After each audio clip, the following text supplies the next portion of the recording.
Hello students, welcome back. I hope you all are doing good. We are discussing linear differential equations with constant coefficients, and in this video we will talk about fourth case of particular integral, that is to find particular integral when q is of the form e raised to the power ax v where v is any function of x. Means अगर आपको q इस form में given हो e की power ax v जहां पर v क्या होगा कोई फंक्शन ऑफ x, तो अगर आपको q इस फॉर्म में गिवन हो तो हम पर्टिकुलर इंटीग्रल कैसे फाइंड करते हैं ये हम पढ़ेंगे इन दिस वीडियो. फाइन, देखिए पर्टिकुलर इंटीग्रल हम फाइंड कैसे करते हैं वैसे 1/ft q इसी तरह से फाइंड करते हैं पर्टिकुलर इंटीग्रल. अब हम बोल रहे हैं कि q अगर ये गिवन हो आपको e की पावर ax v, तो पर्टिकुलर इंटीग्रल किस तरह से फाइंड करेंगे. देखो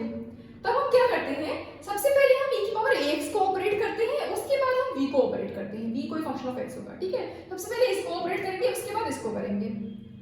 अब e की पावर ax को हम कैसे ऑपरेट करेंगे, देखिए अभी जो हमने लास्ट केस पढ़ा था एक कि अगर आपका q e की पावर ax फॉर्म में हो तो हम उसके लिए पर्टिकुलर इंटीग्रल कैसे फाइंड करते हैं. फंक्शन ऑफ d में जहां जहां आपको d मिल रहा होता है वहां पर हम d के प्लेस पर a पुट कर देते हैं if fa is not equal to 0 तब, ठीक है, और वो हो जाता है आपका पर्टिकुलर इंटीग्रल. क्या यहां पर ऐसा कर सकते हैं, यहां पर भी तो d की पावर ax है. नहीं, यहाँ पर आप ऐसा नहीं कर सकते, क्योंकि देखो अगर आपने यहाँ पर d के प्लेस पर a पुट कर दिया फंक्शन ऑफ d में जहां जहां आपको d मिल रहा होगा वहां पर d के प्लेस पर अगर आपने a पुट कर दिया तो आपको एक न्यूमेरिकल वैल्यू मिल जाएगी. फिर आप v को कैसे ऑपरेट करोगे, मींस जो यहाँ पर फंक्शन ऑफ x दे रखा होगा उसको कैसे ऑपरेट करोगे, ठीक है. तो ऐसा नहीं कर सकते हम. तो हम क्या करते हैं, जहां जहां फंक्शन ऑफ d में d मिल रहा होता है वहां पर हम d के प्लेस पर d प्लस a पुट कर देते हैं, ठीक है. तो ये हो जाता है आपका e की पावर ax को ऑपरेट करने के लिए फंक्शन ऑफ d में जहां जहां आपको d मिल रहा होगा वहां पर d के प्लेस पर d प्लस a पुट कर देंगे, ठीक है. तो ये ऑपरेट हो गया, इसको बाहर ले लिया, अलग कर लिया, ठीक है. और यहाँ आ जाएगा v. अब यहाँ पर जो फंक्शन ऑफ d बनेगा उसको v पर ऑपरेट कर देंगे, ठीक. v क्या होगा, कोई फंक्शन ऑफ x है, ठीक है. तो इस या तो ये sin x दे रखा होगा या cos x दे रखा होगा या फिर x की पावर में कुछ दे रखा होगा x स्क्वायर x क्यूब या फिर 1 दे रखा होगा, ठीक है. इस तरह से भी गिवन होगा आपको, ठीक. तो अगर आपको q इस फॉर्म में गिवन होता है e की पावर ax v जहां पर v क्या है कोई फंक्शन ऑफ x, तो हम इसके लिए पर्टिकुलर इंटीग्रल कैसे फाइंड करते हैं. फंक्शन ऑफ d में जहां आपको d मिल रहा हो वहां पर d के प्लेस पर d प्लस a पुट कर दीजिए, ठीक है. ये इसको ऑपरेट कर दिया इस पर, ठीक है. तो इसको हमने बाहर कर दिया, ठीक है. उसके बाद यहाँ पर जो आपको फंक्शन ऑफ d मिलेगा उसको हम v पर ऑपरेट कर देंगे, ठीक है. तो इस तरह से हम पर्टिकुलर इंटीग्रल फाइंड करते हैं if q is of the form e की पावर ax v. फाइन, तो इस पर बेस कुछ क्वेश्चंस करेंगे जिससे आपको अच्छे से समझ में आएगा कि कैसे फाइंड करना है इस केस में particular integral. So here the first question is solve d² - 4d + 4y = e की पावर 2x sin 3x. देखो इसी फॉर्म में है ना q, e की पावर ax v होता है ना, v क्या होगा कोई फंक्शन ऑफ x, तो यहाँ पर क्या है e की power 2x sin 3x. Fine, तो यहाँ पर ये e की पावर ax की जगह e की पावर 2x है और v क्या है यहाँ पर sin 3x, ठीक है. तो इसको सॉल्व करेंगे, सबसे पहले कॉम्प्लीमेंट्री फंक्शन फाइंड करेंगे, फिर पर्टिकुलर इंटीग्रल फाइंड करेंगे, दोनों को ऐड कर देंगे, वो हो जाएगा कंप्लीट सॉल्यूशन. कॉम्प्लीमेंट्री फंक्शन लिखने के लिए हमें क्या चाहिए, ऑक्सिलरी इक्वेशन चाहिए. तो ऑक्सिलरी इक्वेशन इज क्या हो जाएगी, ऑक्सिलरी इक्वेशन m² - 4m + 4 = 0 और ये क्या बन रहा है m - 2 का होल स्क्वायर. तो दो रूट्स इस इक्वेशन के लिए जो आपको मिलेंगे वो क्या मिलेंगे 2, 2. मींस कैसे रूट्स मिल रहे हैं आपको, रियल एंड इक्वल रूट्स मिल रहे हैं. तो कॉम्प्लीमेंट्री फंक्शन क्या हो जाएगा c1 + c2x e की पावर 2x. फाइन, अब पर्टिकुलर इंटीग्रल फाइंड करेंगे 1/fd. यहाँ पर फंक्शन ऑफ d क्या है d² - 4d + 4, d² - 4d + 4 और q क्या है e की power 2x sin 3x, e की पावर 2x sin 3x, ठीक है. अब क्या करेंगे, इसको इस पर ऑपरेट करने के लिए क्या करेंगे, जहां जहां आपको d मिल रहा है वहां पर d के प्लेस पर d प्लस a पुट करते हैं. यहाँ पर a क्या है 2 है, तो जहां जहां t मिल रहा है वहां पर d के प्लेस पर क्या पुट करेंगे d प्लस 2 पुट करेंगे, ठीक है. तो ये ऑपरेट हो जाएगा e की पावर 2x इधर ले लिया और यहाँ पर हम d के प्लेस पर d प्लस 2 पुट कर देंगे +4 sin 3x e की पावर 2x 1/√2 इसको सॉल्व करेंगे, d प्लस 2 का होल स्क्वायर है तो ये क्या हो जाएगा d square plus 4 plus 4d minus 4d minus 8 plus 4 sine 3x is equal to e की पावर 2x 1 अपॉन, देखो यहाँ क्या मिल रहा है d स्क्वायर, ये 4d plus 4d minus 4d cancel हो जाएगा, यहाँ पर मिल रहा है 4 प्लस 4 8 8 माइनस 8 0, तो सिर्फ d स्क्वायर मिल रहा है, ठीक है 1 अपॉन d स्क्वायर। बाकी सारे टर्म्स कैसे हो गए, कैंसिल हो गए, यहाँ 4 4 माइनस 8 कैंसिल हो जाएगा, ठीक है सिर्फ 1 अपॉन d स्क्वायर बचा। डिनोमिनेटर में अगर d गिवन होता है इसका मतलब क्या होता है इंटीग्रेशन, न्यूमरेटर में d गिवन होता है तो इसका मतलब क्या होता है डिफरेंशिएशन, तो यहाँ पर क्या गिवन है डिनोमिनेटर में d स्क्वायर गिवन है, मींस इसको दो बार हम इंटीग्रेट करेंगे विद रिस्पेक्ट टू x, ठीक है एक बार इंटीग्रेट करोगे तो क्या मिल जाएगा माइनस cos 3x अपॉन 3, ठीक है इस 3 को बाहर ले रहे हैं, ये हो जाएगा e की पावर 2x अपॉन 3, माइनस को भी बाहर ले रहे हैं, ठीक है और उसके बाद ये आ जाएगा 1 upon d cos 3x, means cos 3x को एक बार इंटीग्रेट करेंगे with respect to x minus e की power 2x upon 3, cos 3x का integration with respect to x sin 3x अपॉन 3, ठीक तो ये आपको मिल जाएगा माइनस e की power 2x upon 9 sin 3x, fine ये हो गया आपका पर्टिकुलर इंटीग्रल। अब CF और PI को ऐड कर देंगे वो हो जाएगा complete solution, hence the complete solution is y is equal to CF plus PI। CF क्या मिला था C1 plus C2 x e की power 2x plus particular integral क्या मिला माइनस में e की power 2x upon 9 sin 3x, fine so this is the required solution of the given differential equation, ठीक है कुछ और क्वेश्चंस करेंगे इस पर बेस्ड। तो नेक्स्ट क्वेश्चन है solve d square minus 3d plus 2y is equal to x e की पावर x, देखो यहाँ पर भी q इसी फॉर्म में है ना e की पावर ax v क्या है यहाँ पर x, फाइन तो उसको सॉल्व करने के लिए सबसे पहले कॉम्प्लीमेंट्री फंक्शन फाइंड करेंगे फिर पर्टिकुलर इंटीग्रल फाइंड करेंगे, दोनों को ऐड कर देंगे वो हो जाएगा कंप्लीट सॉल्यूशन, ठीक है तो कॉम्प्लीमेंट्री फंक्शन के लिए हमें क्या चाहिए ऑक्सिलरी इक्वेशन चाहिए, तो ऑक्सिलरी इक्वेशन क्या हो जाएगी m square minus 3m plus 2 is equal to 0, और जब आप इसको फैक्टराइज करोगे तो ये आपको मिलेगा m minus 1 m minus 2 is equal to 0, तो यहाँ से जो आपको दो रूट्स मिल रहे हैं वो क्या मिल रहे हैं 1 और 2, फाइन तो ये कैसे रूट्स है रियल और डिस्टिंक्ट रूट्स है, तो कॉम्प्लीमेंट्री फंक्शन क्या हो जाएगा c1 e की power x plus c2 e की पावर 2x, फाइन अब पर्टिकुलर इंटीग्रल फाइंड करेंगे 1 अपॉन फंक्शन ऑफ t क्या है यहाँ पर d square minus 3d plus 2 और q क्या है x e की power x is equal to, देखो इसको सॉल्व करने के लिए क्या करेंगे सबसे पहले e की पावर x को ऑपरेट करेंगे, अभी मैंने बताया कि अगर आपको q e की पावर x v फॉर्म में होता है तो हम क्या करते हैं सबसे पहले e की पावर x को ऑपरेट करते हैं, किस तरह से फंक्शन ऑफ t में जहां जहां आपको d मिल रहा होता है वहां पर d के प्लेस पर d प्लस a पुट कर देते हैं, यहाँ पर a क्या है e की पावर x होता है ना, यहाँ पर क्या है e की पावर x मतलब a क्या है 1 है, तो d के प्लेस पर क्या पुट करेंगे d प्लस 1, ठीक है और e की पावर x को आगे ले आएंगे,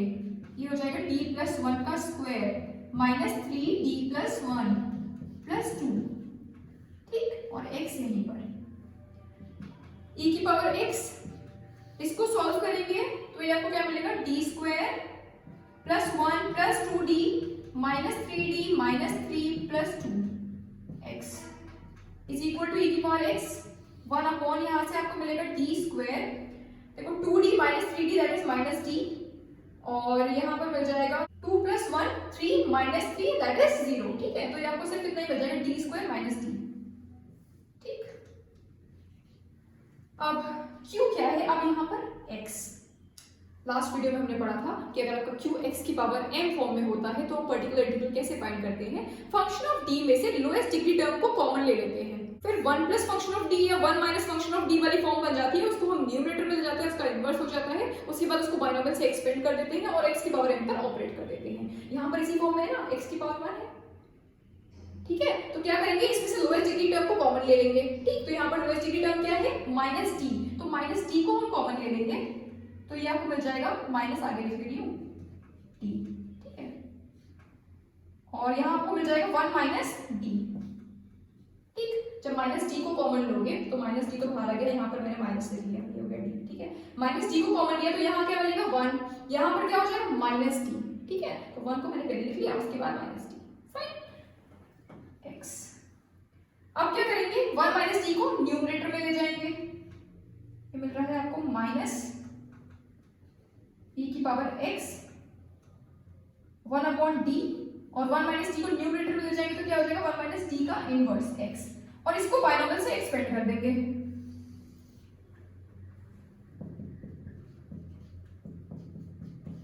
1 माइनस टी की पावर -1, 1 माइनस एक्स की पावर -1 का बाइनोमियल एक्सपेंशन क्या होता है 1 plus X square plus X cube plus X की power 4 plus and so on, सारे टर्म्स पॉजिटिव में मिलते हैं, ठीक है। यहाँ पर भी नेगेटिव है, यहाँ पर भी नेगेटिव है, सारे टर्म्स कैसे मिलेंगे पॉजिटिव। क्या हो जाएगा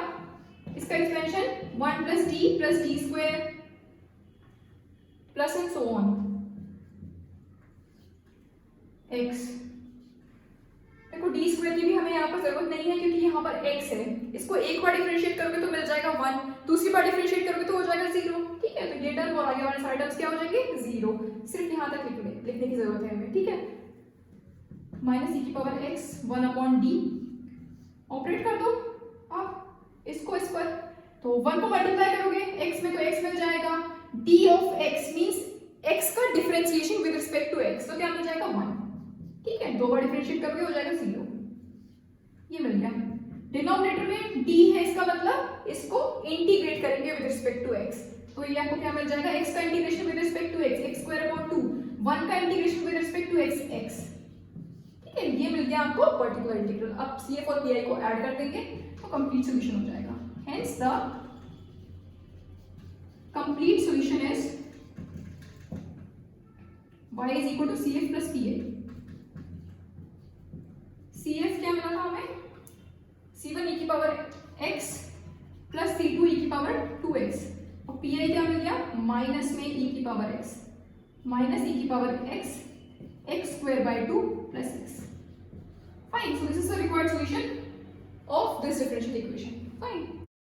Next question is solve d raised to the power 4 minus 1 y is equal to e की पावर x cos x, ठीक है। ये आपको डिफरेंशियल इक्वेशन गिवन है, इसको हमें सॉल्व करना है। चलिए कॉम्प्लीमेंट्री फंक्शन फाइंड करेंगे, उसके लिए हमें क्या चाहिए ऑक्सिलरी इक्वेशन। तो ऑक्सिलरी इक्वेशन क्या हो जाएगी, the auxiliary equation is m raised to the power 4 minus 1 is equal to 0, और इसके अब रूट्स फाइंड करेंगे, उसके बाद कॉम्प्लीमेंट्री फंक्शन लिखेंगे। देखो m की पावर 4 को हम लिख सकते हैं m स्क्वायर का स्क्वायर लिख सकते हैं, माइनस 1 का स्क्वायर लिख सकते हैं 1 को, ठीक है। अब ये क्या बन रहा है a square minus b square, a square minus b square means a plus b a minus b, ठीक है। तो इसको हम लिख सकते हैं m स्क्वायर प्लस 1 और m square minus 1 is equal to 0, ठीक। तो यहाँ से जो आपको 4 रूट्स मिलेंगे वो क्या क्या मिलेंगे plus minus 1 and plus minus i, ठीक है।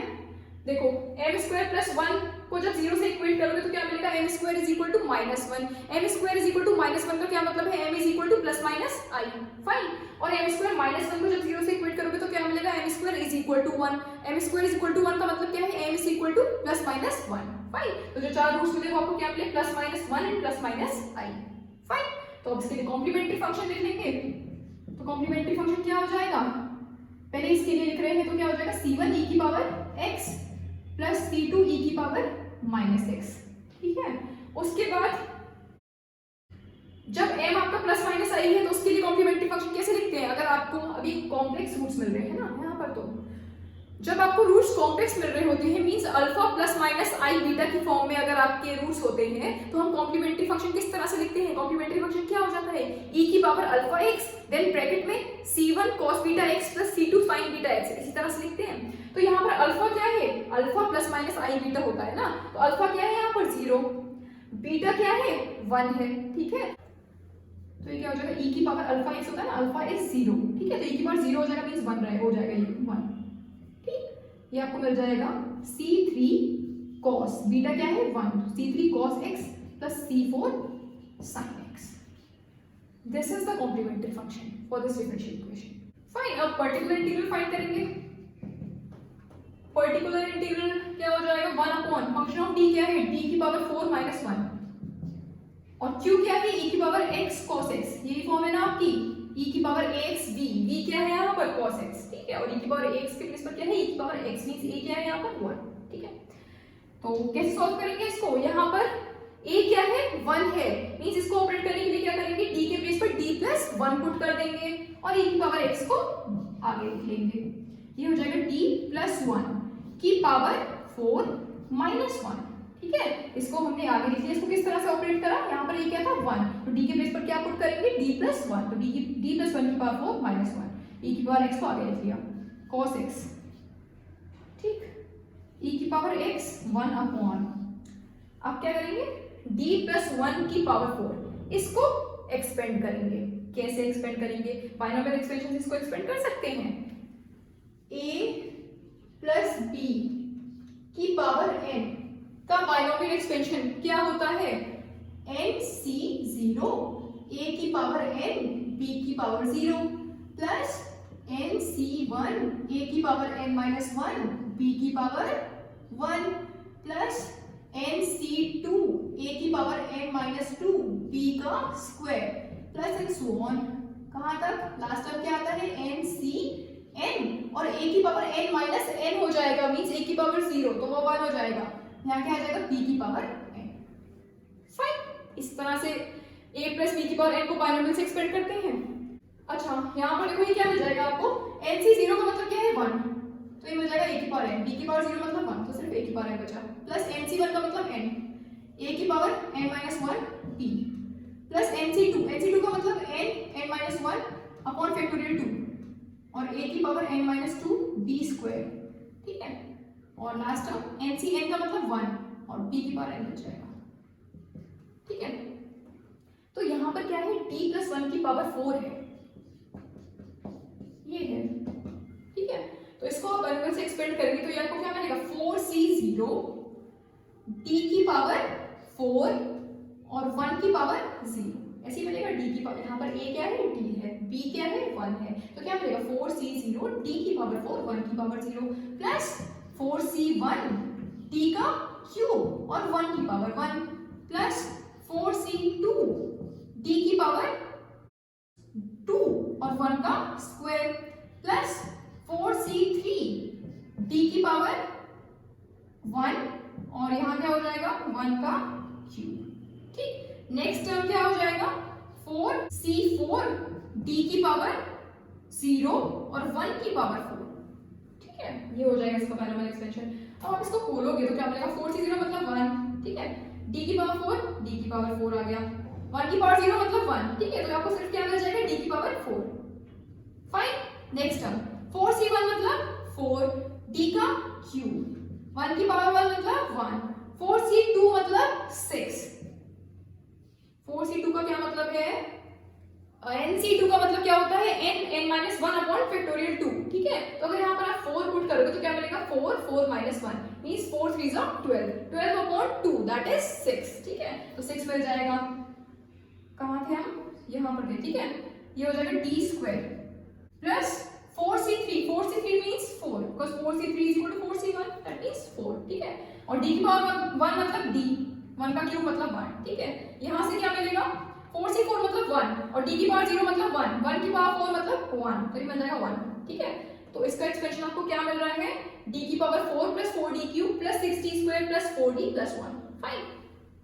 d की power 4 plus 4d cube plus 6d square plus 4d plus 1, ठीक है, और देखो यहाँ पर साथ में माइनस 1 भी है, तो ये माइनस 1 आ जाएगा, प्लस 1 माइनस 1 कैंसिल हो जाएंगे, ये आपको मिल जाएगा d की power 4 plus 4d cube plus 6d square plus 4d, fine, cos x। अब क्या करेंगे, अगर आपको q cos ax या sin ax गिवन होता है तो हम पर्टिकुलर इंटीग्रल कैसे फाइंड करते हैं, जहां जहां फंक्शन ऑफ d में आपको d स्क्वायर मिल रहा होता है वहां पर d स्क्वायर के प्लेस पर माइनस a स्क्वायर पुट कर देते हैं if f minus a square is not equal to 0, ठीक है। तो यहाँ पर हम क्या करेंगे, यहाँ पर a क्या है 1 है, तो यहाँ पर d स्क्वायर के प्लेस पर क्या पुट कर देंगे -1 का स्क्वायर, ठीक है, तो ये आपको मिल जाएगा e की पावर x 1 अपॉन, देखो यहाँ पर क्या मिल रहा है आपको d की पावर 4, d स्क्वायर के प्लेस पर हम पुट कर सकते हैं -a स्क्वायर, यहाँ पर a क्या है 1, तो मींस d स्क्वायर के प्लेस पर क्या पुट करेंगे -1 का स्क्वायर, यहाँ पर क्या है d की पावर 4, d की पावर 4 को हम लिख सकते हैं d square dot d square, और d स्क्वायर के प्लेस पर क्या पुट करेंगे -1 का स्क्वायर, मींस -1 का स्क्वायर इनटू -1 का स्क्वायर हो जाएगा, दैट इज 1। ठीक है, या फिर इसको पहले लिख लो, d की पावर 4 को हम लिख सकते हैं d का स्क्वायर, और d स्क्वायर के प्लेस पर क्या पुट कर रहे हैं -1 का स्क्वायर, इसका स्क्वायर हो जाएगा। ठीक है, चाहो तो डायरेक्टली 1 लिख लेना, प्लस 4 d का क्यूब को हम लिख सकते हैं d square dot d square के प्लेस पर क्या पुट कर देंगे -1 स्क्वायर, तो ये हो जाएगा d, और d स्क्वायर के प्लेस पर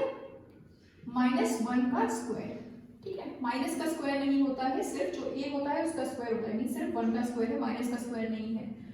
plus 6d square, d square के प्लेस पर -1 का स्क्वायर आ जाएगा,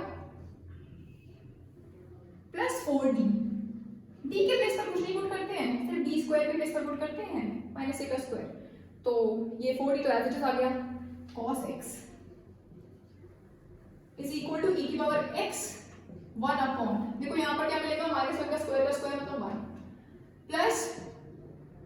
अच्छा यहाँ पर हो जाएगा माइनस, क्योंकि यहाँ पर देखो क्या है -1 का स्क्वायर, तो माइनस का स्क्वायर थोड़ा ना 1 का स्क्वायर है, 1 का स्क्वायर मतलब 1, और ये हो जाएगा -4d, यहाँ से क्या मिलेगा, यहाँ से -6 मिल जाएगा, plus 4d cos x is equal to e की पावर x 1 अपॉन,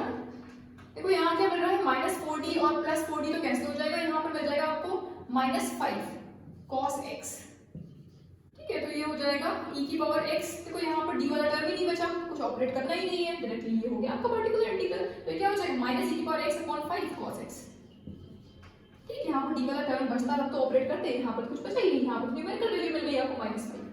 ठीक, तो ये क्या हो गया particular solution, particular integral -e की power x upon 5 cos x।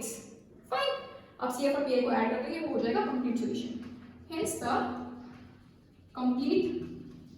Solution is y is equal to CF plus PI। CF क्या मिला था, C1 e की power x plus C2 e की power -x plus C3 cos x plus C4 sin x, और PI क्या मिल गया minus में e की power x upon 5 cos x। Fine. So this is the required solution of the given differential equation. तो I hope ये case भी आपको समझ में आया होगा, ये सारे क्वेश्चन समझ में आए होंगे। अब इस केस पर बेस्ड और क्वेश्चन आप लोग करिएगा। So that's all for today, thank you very much.